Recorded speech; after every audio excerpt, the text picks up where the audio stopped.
मी Sanjay Waman Bhosale, ward क्रमांक 9चा शिवसेना उद्धव बाळासाहेब ठाकरे, महाराष्ट्र नवनिर्माण सेना आणि राष्ट्रवादी शरदचंद्रजी पवार यांच्या पक्षातर्फे मी हा युतीचा उमेदवार आहे आणि माझा प्रभाग क्रमांक 9। आज इथे आपण आता डोंगरीपाडा आपण मोठी डोंगरी केली आणि आता छोटी डोंगरी करून आपण जुईपाड्याकडे प्रचार माझी रॅली चालू आहे। आम नागरिकांचा प्रतिसाद कसा तुम्हाला भेटत आहे ह्याच्यावर पुरवतो?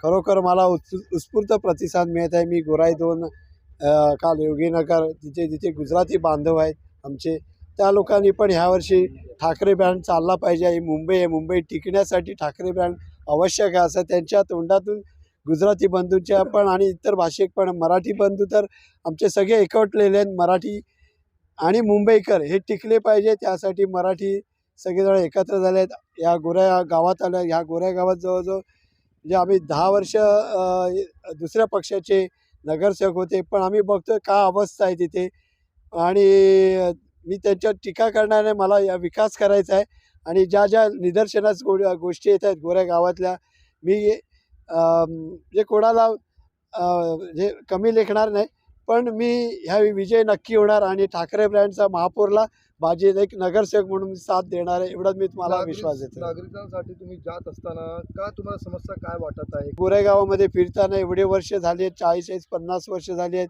त्यांना अजून लाईटची व्यवस्था आत्ता आल्या, रोडची अवस्था आम्ही बघितली मोठी डोंगरीमध्ये, रोडची अवस्था नाही, त्यांना पाण्याची व्यवस्था नाही, त्यांना एक बाथरूम म्हणजे संडास बाथरूम शौचालय। आपण मुंबईपासून स्मशान, हिंदू स्मशानभूमी नाही आहे, इथे मराठी वस्ती आहे, हिंदू लोक आहेत, पण अजून स्मशानभूमी नाही, त्यांना लांब म्हणजे जामदारपाडा म्हणजे समुद्राक आहे, पण ह्या समस्या असून त्याच्याकडे दुर्लक्ष केलं जातं आणि हा बेसिक आहे म्हणजे लाईट पाणी हे तुमचं एक हॉस्पिटल एक आरोग्य म्हणजे जर इकडे मला कालच एक मी क्लिप बघितली, इथे एक महिला जर तिला प्रसूतीकरण किंवा काय व्हायचं असेल तर ते बोटीत झालेलं आहे। मग जर इथे जर आमची जर व्यवस्था आरोग्य केंद्र वगैरे असतं, परत आरोग्य अंगणवाडी नाही मुलांसाठी, इथे शाळेचं म्हणजे म्युन्सिपाल्टीची शाळा तुम्ही बघितली असेल की 7वीपर्यंत, घरपट्टीचा प्रॉब्लेम आहे, जातीच्या दाखल्याचा प्रॉब्लेम आहे, तर हे नक्की सोडवण्याचा मी प्रयत्न ह्या गोऱ्या गावकऱ्यांसाठी मी करतो।